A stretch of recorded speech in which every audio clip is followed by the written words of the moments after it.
En vrai, un des moments les plus marquants de ma vie de lecteur de manga, c'est bien le cliffhanger de Death Note, l'arc L, quand Kira décide dans la prison de renoncer à sa mémoire pour cacher ses souvenirs du Death Note.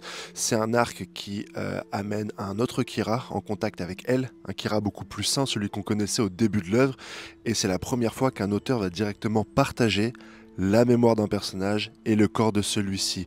On retrouve un petit peu le même procédé dans Memento. Le personnage principal oublie sa mémoire toutes les 10 ou 15 minutes et il n'a que deux options pour la retrouver, les tatouages sur son corps et des photos de ses proches. On peut voir directement comment ces deux personnages peuvent être manipulés. Dans Death Note, Kira va être manipulé par son esprit beaucoup plus sombre, qui va dans un premier temps s'effacer pour pouvoir devenir innocent aux yeux de elle. Et dans Memento, le personnage va être directement manipulé par l'intégralité de ses proches, les gens en qui il avait le plus confiance. Bienvenue sur cette review du chapitre 1123 de One Piece où on va parler un petit peu du sacrifice du Dr Vegapunk, on va parler de mémoire mais aussi de stratégie. Donc si tu aimes ce genre de vidéo mon poteau, n'hésite pas à t'abonner à la chaîne, à mettre directement ta notification. On est plus de 45% des gens qui regardent cette vidéo mais qui ne sont pas abonnés, et bien sûr tu donnes directement ton avis en commentaire, mais ça tu as l'habitude de le faire mon poteau. Tu mets un méga pouce bleu et on est bientôt 50 000 abonnés, merci à vous.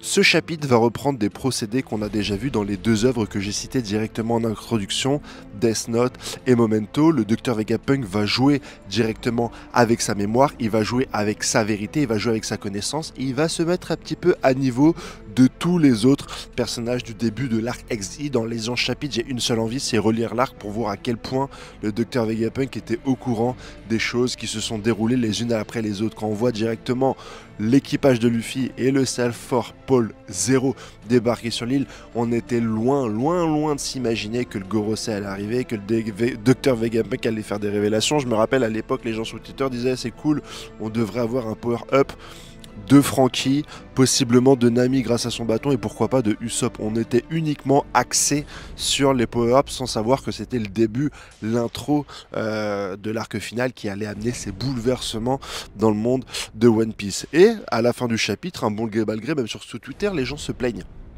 un petit peu que les Mugiwara soient capables de faire la fête alors qu'on insiste quand même à la mort du Dr Vegapunk, et on a un chapitre qui est concentré sur le chapitre de celui-ci. C'est juste pour vous dire que même sur Twitter, les gens ont du cœur et peuvent critiquer certains choix d'Eiichiro Oda concernant cette traditionnelle fête qu'on devrait avoir normalement à la fin de chaque chapitre. Mais on va s'ouvrir sur quelque chose d'autre, sur le chapitre d'Elbaf.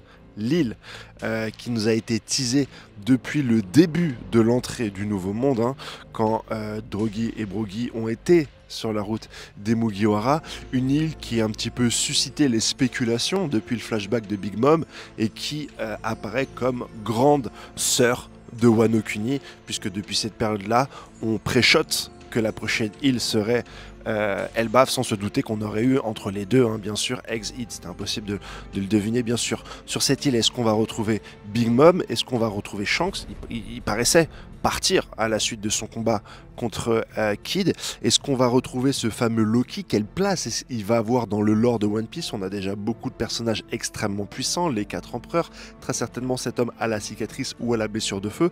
Est-ce qu'aujourd'hui on peut introduire un nouveau personnage surpuissant qui pourrait tenir tête au Mugiwara et surtout à Luffy en forme Gear 5?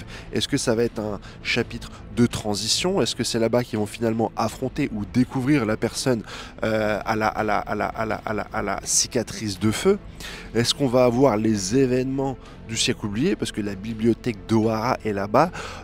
Que va nous réserver l'auteur Eiichiro Oda finalement dans cette île d'Elbaf? Voilà pour tout ce que j'avais à dire pour ce chapitre. Je vous souhaite une excellente journée et on a la chance d'avoir un nouveau chapitre la semaine prochaine.